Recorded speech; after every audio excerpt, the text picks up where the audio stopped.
Yes guys, ഞാൻ വീണ്ടും വന്നു.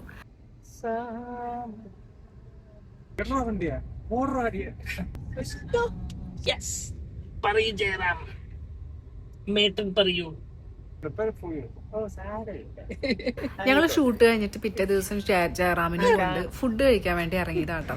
അപ്പോൾ ജയറാം 1-2 സ്ഥലമൊക്കെ പറഞ്ഞു. അവസാനം ഞങ്ങൾ ഫിക്സ് ആയത് കുമാസ് കഫേ എന്ന് പറഞ്ഞൊരു ഹോട്ടലായിരുന്നു. അത് ഭയങ്കര ടേസ്റ്റി ഫുഡുള്ള സ്ഥലമായിരുന്നു കേട്ടോ. ബിഫോർ ദാറ്റ് ഞാൻ ഇന്നലെ ഇതിന്റെ കുറച്ച് വേറെ ക്ലിപ്പ് ഇട്ടുണ്ടായിരുന്നു. ആ ക്ലിപ്പിൽ കുറേ കമൻസ് കണ്ടു, കൊഞ്ചൽ കൊഞ്ചൽ കൊഞ്ചൽ കൊഞ്ചൽ. യെസ് ഗൈസ്, ഞാൻ ഭയങ്കര കൊഞ്ചലാണ് സത്യം പറഞ്ഞാൽ. വേറൊരു വീഡിയോയിൽ ഞാൻ പറയുന്നുണ്ടായിരുന്നു, ഞാൻ ഏറ്റവും കംഫർട്ടായിട്ടുള്ള ഒരു സോണിൽ എത്തിക്കഴിയുമ്പോഴാണ് ഞാൻ എൻ്റെ തനി സ്വരൂപം പുറത്തെടുക്കാമെന്ന്. അതർവൈസ് ഞാൻ ഭയങ്കര മസിൽ പിടിച്ച് നടക്കുന്ന ഒരു പേഴ്സണാണ്. അതിൽ ഏറ്റവും കംഫർട്ട് സോൺ എന്ന് പറയുന്നത് ഇപ്പോൾ അതിൽ 2 പേരാണ്, ഈ ജയറാമും ക്രിസ്റ്റോയും. പിന്നെ കുറച്ച് പേരും കൂടി ഉണ്ട്, അമ്പിയമ്മയൊക്കെ അതിൽ പെടുന്ന ഒരാളാണ് കേട്ടോ. അപ്പം ഞാൻ അങ്ങനത്തെ ഒരു കംഫർട്ട് സോണിൽ എത്തുമ്പോഴാണ് ഞാൻ എൻ്റെ ശരിക്കുള്ള സ്വഭാവം. ഇപ്പോൾ ജയറാമാണെങ്കിലും കൊഞ്ചാറുണ്ട്. ഞങ്ങൾ അങ്ങനെയാണ്. ഞങ്ങൾ ഇനിയിപ്പോൾ 90 വയസ്സായാലും കൊഞ്ചും. ഞങ്ങളുടെ ഒരു ക്യാരക്ടർ അങ്ങനെയാണ്. മസിൽ പിടിച്ച് നടക്കാൻ ഞങ്ങൾക്ക് അറിയില്ല. അപ്പോൾ അതിൽ ഇനിയിപ്പോൾ കുറ്റം പറഞ്ഞിട്ട് യാതൊരു കാര്യങ്ങളും ഇനി സംഭവിക്കാനില്ല. അപ്പോൾ നമ്മളെ റിയൽ ലൈഫ് എന്ന് പറയുന്നത് ഇത് ഇങ്ങനെയാണ്. ഷൂട്ടിൻ്റെ നമ്മൾ സ്ക്രീനിൽ വരുമ്പോൾ മെച്ചുവേർഡായ ഭാര്യയും ഭർത്താവും വേറെ ക്യാരക്ടേഴ്സൊക്കെ ചെയ്യും. പക്ഷെ ഞങ്ങൾ റിയൽ ലൈഫിൽ വരുമ്പോൾ എന്ന് പറഞ്ഞാൽ ഞങ്ങൾ ഫുൾ തല്ലും പിടിയുമാണ്. ഞങ്ങൾ ഞങ്ങളായിട്ട് തന്നെയാണ് നിൽക്കാൻ ശ്രമിക്കുകയല്ല, ഞങ്ങളായിട്ട് തന്നെയാണ് നിൽക്കുന്നത്. അതുകൊണ്ട് ഇനിയിപ്പോൾ അതിലൊന്നും പറയാനില്ല, എനിക്ക് വേറെ ഒന്നും പറയാനില്ല. അപ്പോൾ കൊഞ്ചലെന്ന് പറയുന്നവർ അങ്ങനെ പറയട്ടെ. ഏതായാലും ഞങ്ങൾ ഫുഡ് കഴിക്കാൻ കയറി. കുമാസ് കഫേയിലാണ് കയറിയത്. ജയറാം സജസ്റ്റ് ചെയ്തിട്ട് കയറിയതാണ്. ഒരു രക്ഷ ഉണ്ടായിരുന്നില്ല അവിടുത്തെ ഫുഡ്.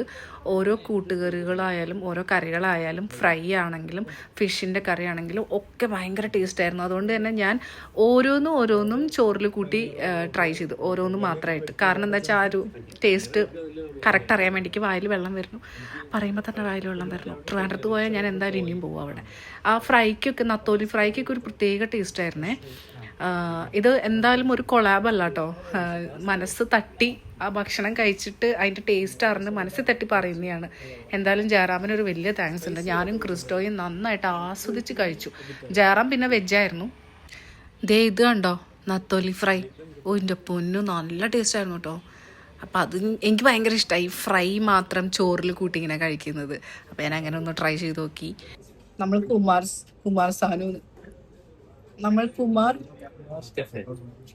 കുമാർസ് കഫേയിലാണ് ട്രിവാൻഡ്രത്ത്.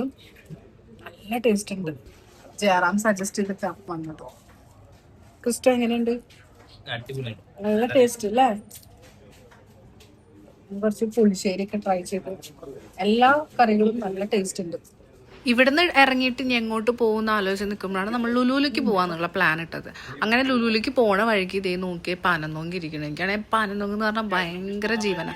അപ്പോൾ ഞാൻ വാശി പിടിച്ചപ്പോൾ അവിടെ വണ്ടി നിർത്തിയിട്ട് നമ്മൾ പനന്നോങ്ക് കഴിക്കാൻ പോവാട്ടോ. ബാക്കി അടുത്ത വീഡിയോയിൽ. ബൈ.